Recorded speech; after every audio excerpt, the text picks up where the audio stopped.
जैन साथियों, स्वागत है आप सभी का एक बार फिर से। उम्मीद है दोस्तों आप सभी बेहतरीन होंगे और आप सभी की तैयारी बहुत शानदार चल रही होगी। तो दोस्तों UP triple C, UPSI, UP BEd, TET कोई भी एग्जाम अगर आप देना चाहते हैं तो आपको पता है कि ज़्यादातर एग्जामों में जीएस के क्वेश्चन पूछे जाते हैं।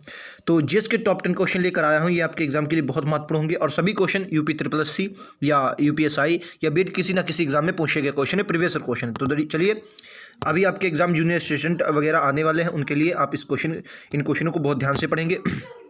पहला क्वेश्चन आपकी स्क्रीन पर है। क्वेश्चन कह रहा है कि जास्कर हिमालय निम्नलिखित में से किस हिमालय के अंतर्गत आता है?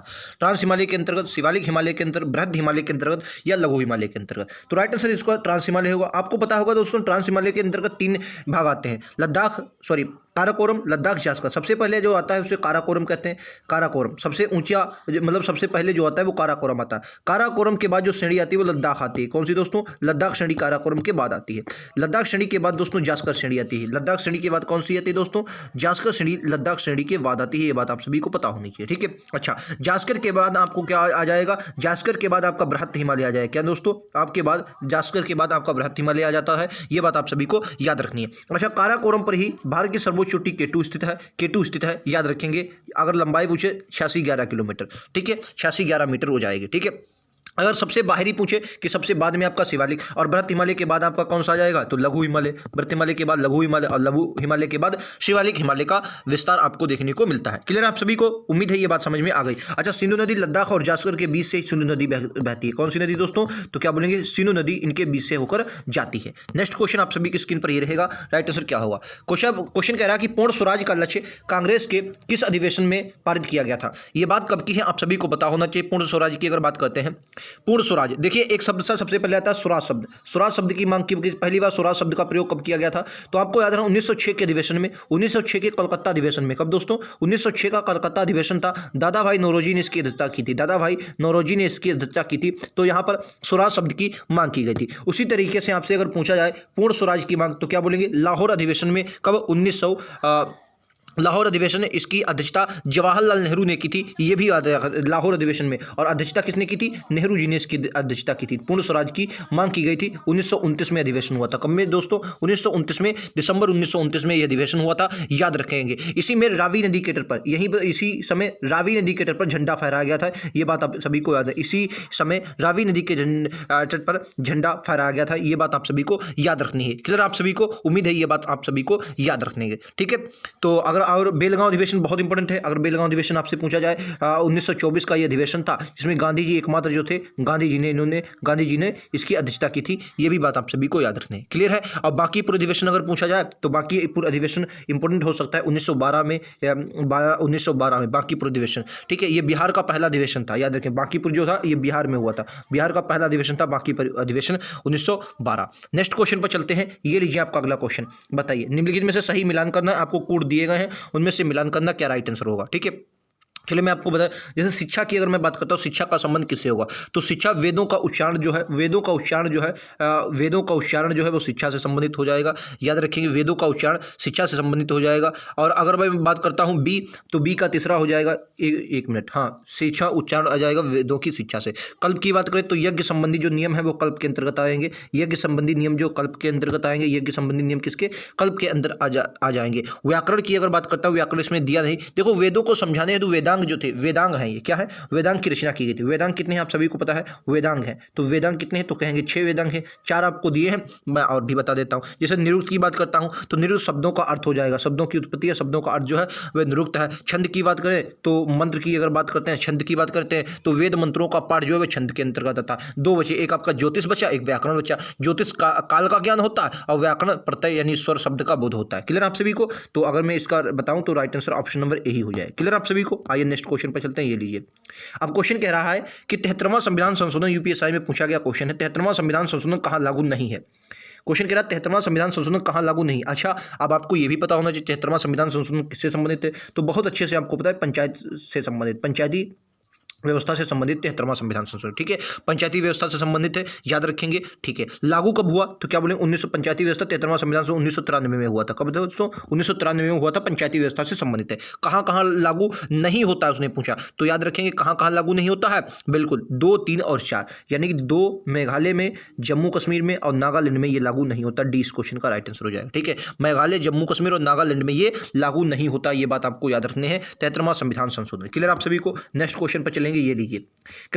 डाचीग्राम राष्ट्रीय उद्यान किस जानवर का संरक्षण करता है? पहले पता होना चाहिए कहाँ है डाचीग्राम राष्ट्रीय उद्यान। लद्दाख में पड़ता है। कहाँ पर दोस्तों? लद्दाख में पड़ता है, याद रखें। कहाँ पर दोस्तों? लद्दाख में पड़ता है डाचीग्राम। डाचीग्राम कहाँ पड़ता है? लद्दाख में पड़ता है। और किसके लिए दोस्तों? बिल्कुल सही, कश्मीरी हिरण के लिए जाना जाता है। किसके लिए दोस्तों? कश्मीरी हिरण के लिए जाना जाता है। ये भी बात आप सभी को याद रखना है, ठीक है। ये लद्दाख में नहीं दोस्तों, ये कहाँ पर है? ये जम्मू कश्मीर में है। ये कहाँ पर है दोस्तों? कश्मीर में स्थित है। लद्दाख में नहीं, कश्मीर में स्थित है, ठीक है। हेमिस अगर पूछे, हेमिस, अगर हेमिस आपसे पूछता है हेमिस, तो क्या बोलेंगे? हेमिस आपका लद्दाख में हो जाए। क्लियर आप सभी को, उम्मीद है समझ में आ रहा होगा। नेक्स्ट क्वेश्चन पर चलते हैं, ये लीजिए आपका अगला क्वेश्चन। अगर क्या है, ताजिकिस्तान की राजधानी क्या है? तजाकिस्तान की राजधानी क्या है? ताजिकिस्तान लिखा हुआ, तजाकिस्तान की राजधानी क्या है? बिल्कुल सही, राइट आंसर विकल्प सी होगा, दुशांबे हो जाएगा, ठीक है। उज्बेकिस्तान की बिश्केक है, क्या है? उज्बेकिस्तान की क्या हो जाएगी? तो क्या बोलेंगे? दुशांबे, बिश्केक, ठीक है।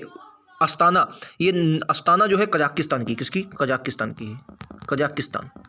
कजाकिस्तान की क्या हो जाएगी? अस्ताना हो जाएगी। ताशकंद, ये सॉरी मैंने गलत है, बिश्केक किर्गिस्तान की, माफ़ी चाहेंगे। उज्बेकिस्तान की दोस्तों ताशकंद है, और बिश्केक जो है, बिश्केक ये किसकी है? ये किर्गिस्तान की। किसकी है दोस्तों? किर्गिस्तान की, ठीक है। किर्गिस्तान की है, याद रखेंगे। किर्गिस्तान की क्या है? किर्गिस्तान की बिश्केक है, ठीक है। उम्मीद आप सभी को समझ में आ रहा होगा। तजाकिस्तान की दुशांबे है, बिश्केक तुम्हारी किर्गिस्तान की है, उज्बेकिस्तान ताशकंद की है, अस्ताना कजाकिस्तान की है। नेक्स्ट क्वेश्चन आप सभी की स्क्रीन पर ये रहा। सेलवास घास के मैदान कहाँ पाए जाते हैं? अगर सेलवास घास के मैदान की बात करें, देखो घास के मैदान सब जगह, देखो घास के मैदान 2 टाइप के होते हैं। एक आपका शीतोष्णकटिबंधीय होता है, एक उष्णकटिबंधीय होता है, ठीक है। और इनके हर जगह पर, हर देश में या हर स्थान पर इनके अलग अलग नाम है। जैसे सेलवास घास के मैदान जो होते हैं, अगर इनकी बात करता हूँ तो ये दक्षिणी अमेरिका में पाए जाते हैं। कहाँ पर दोस्तों? दक्षिणी अमेरिका में पाए जाते हैं। दक्षिणी अमेरिका में सेलवास घास के मैदान कहा जाता है। कुछ जैसे डाउन्स की अगर मैं बात करता हूँ, कुछ आपके अगर मैं बताऊं, जैसे डाउन्स अगर आपसे पूछ लिया जाए, डाउन्स कहाँ पर है, ठीक है। एक आपका वेल्ड बहुत पूछा जाता है, वेल्ड अगर पूछ लिया जाए, ये कहाँ पर वेल्ड बताना है, ठीक है। पंपास बता दीजिए, एक मिनट दोस्तों, ये पंपास बता दीजिए, पंपास कहाँ पर है?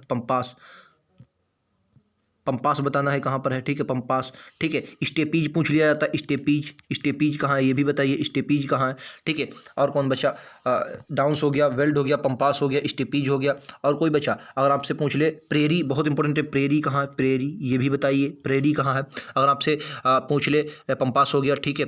कंपोस बहुत इंपॉर्टेंट, कंपोस हो गया। लानोस भी पूछा जाता है, लानोस वगैरह, ये कहाँ पर है? तो अगर मैं इनके बताऊँ कहाँ पर है, देखो अगर डाउन्स की बात करते हैं तो ये ऑस्ट्रेलिया में है। कहाँ पर दोस्तों? ये ऑस्ट्रेलिया में आपको देखने को मिलता है डाउन्स। ये कहाँ पर है? ऑस्ट्रेलिया में है। वेल्ड की बात करता हूँ तो साउथ अफ्रीका, दक्षिण अफ्रीका में आपको देखने को मिलेगा, दक्षिण अफ्रीका में, ठीक है। वेल्ड है। पंपास ये अर्जेंटीना में है। कहाँ पर दोस्तों? अर्जेंटीना। ये कहाँ पर देखने को मिलेगा? अर्जेंटीना में है। कहाँ पर? पंपास, ठीक, अर्जेंटीना। अगर स्टेपीज की बात करता हूँ तो ये यूरोप और एशिया का ज़्यादातर भाषा है, तो आप इसे एशिया लिख, रूस वाले क्षेत्र में पड़ता है, एशिया आप लिख सकते हैं इसको। प्रेरी उत्तरी अमेरिका है। कहाँ पर दोस्तों? ये उत्तरी अमेरिका है। उत्तरी अमेरिका में प्रेरी देखने को मिलता है, उत्तरी अमेरिका में देखने। कंपोस है ब्राज़ील में, ब्राज़ील में, ठीक है। ब्राज़ील में देखने को मिलता है कंपोस, ठीक है। उम्मीद है आप सभी को ये बात समझ में आ रही होगी। ब्राज़ील में आपको कंपोस देखने को मिलता है, ठीक है। सवाना अफ्रीका में, सवाना घास के मैदान अगर पूछे तो अफ्रीका वाले में सवाना घास के मैदान हो जाए। नेक्स्ट क्वेश्चन पर चलता हूँ, अगला क्वेश्चन ये लीजिए आपका स्क्रीन पर। तेरा सुल्तान अजलान शाह कप किस खेल से संबंधित है? सुल्तान अजलान शाह जो कप है वो किस खेल से संबंधित, बताइए। सुल्तान अजलान शाह कप, तो आपको पता होगा सुल्तान अजलान शाह अगर पूछा जाता है तो ये हॉकी से संबंधित, किससे दोस्तों? ये हॉकी से संबंधित खेल हो जाएगा, आपको याद रखना। अगर अन्य मैं ट्रॉफी की बात करता हूँ जो हॉकी से संबंधित है, तो अगर मैं बात करता हूँ जैसे आगा खां कप आपसे पूछा जाता है, आगा खां कप अगर पूछा जाए, ठीक है दोस्तों। उसके बाद आपका ध्यानचंद्र अगर पूछा जाए, वो भी हो जाए। वेटन कप हो जाएगा दोस्तों। नेहरू कप भी हो जाएगा, कौन सा दोस्तों? नेहरू कप हो जाएगा, ठीक है। रंगा स्वामी बहुत इंपॉर्टेंट है, कौन सा दोस्तों? रंगा स्वामी। ये सभी के कप जो हैं ये आपके किससे? हॉकी से संबंधित है, याद रखेंगे। उम्मीद है आप सभी को समझ में आ गया होगा। नेक्स्ट क्वेश्चन पर चलता हूँ, अगला क्वेश्चन आप सभी की स्क्रीन पर ये है, राइट आंसर क्या है बताना है। कह रहा कौन सा खाद्य श्रृंखला का निर्माण करता है? कौन खाद्य श्रृंखला का निर्माण करता है, बताइए। कौन खाद्य श्रृंखला का निर्माण निर्माण करता है? कौन है जो खाद्य श्रृंखला का निर्माण करता है? तो देखो, खाद्य श्रृंखला अगर इन्वायरमेंट आपने पढ़ी होगी तो क्या सबसे पहले शाकाहारी चीज़ें, घास जो है सबसे पहले, घास को शाकाहारी चीज़ मान लिया। जैसे अगर प्रश्नों के हिसाब से देखूँ तो हिरण खाएगा, और हिरण को कौन खा जाएगा? शेर खा जाएगा। तो क्या है? यही खाद्य श्रृंखला है। राइट आंसर क्या होगा? विकल्प उत्तर सी होगा। ठीक है, नेक्स्ट क्वेश्चन आप सभी की स्क्रीन पर ये रहा। बताइए, ये तो वही है क्वेश्चन, इसमें दोस्तों एक छूट गया है, आपको बता दूं। ये रहा अगला क्वेश्चन, ये देखिए, इस क्वेश्चन को बताइए राइट आंसर क्या है। क्या अनुच्छेद 117 का संबंध किससे है? बताइए, अनुच्छेद 117 का संबंध किससे आपको बताना है। अनुच्छेद 117 का संबंध किससे है बताना है। तो अगर अनुच्छेद 117 धन विधेयक की बात करूं तो आप सभी को पता है 110 में धन विधेयक है। ठीक है, 110 में धन विधेयक है। ठीक है, याद रखेंगे 110 में क्या है? धन विधेयक। विनियोग विधेयक की बात करें 114, अनुच्छेद 114 विनियोग विधेयक। वित्त विधेयक की बात करते हैं 117 क्या है? वित्त विधेयक 117। क्लियर आप सभी को? वित्त विधेयक 117 में आता है। तो क्या बोलेंगे? 117 में आता है। कुछ अनुच्छेद और भी अगर पूछो, चलिए 110 वगैरह आपने, अच्छा अगर पूछ लिया कि धन विधेयक सबसे पहले लोकसभा में पेश किया जाएगा, ये कौन से अनुच्छेद है? तो धन विधेयक की जो प्रक्रिया है वो 109 में बताई गई। तो धन विधेयक सबसे पहले लोकसभा में पास किया जाएगा, मतलब रखा जाएगा, ये भी आपको 109 में देखने को मिलता है। तो ये थे आज के 10 महत्वपूर्ण क्वेश्चन। उम्मीद है आप सभी ने बहुत अच्छे से इनको किए होंगे। अगर लगातार ऐसे ही क्वेश्चन आपको चाहिए तो चैनल को जरूर सब्सक्राइब कर लें, और आने वाले लगातार वीडियो के लिए लाइक से सब्सक्राइब करते हैं, ताकि आपको लगातार वीडियो मिलते रहेंगे। ठीक है, उम्मीद है आप सभी को क्वेश्चन समझ में आएंगे। 10 क्वेश्चनों में से आपका स्कोर कितना रहा ज़रूर बताएंगे। लगातार मैं आपको ऐसे क्वेश्चन देता रहूँगा। तो मिलते हैं अगले वीडियो में, आज के लिए इतना ही। थैंक यू दोस्तों, जय हिंद, जय भारत।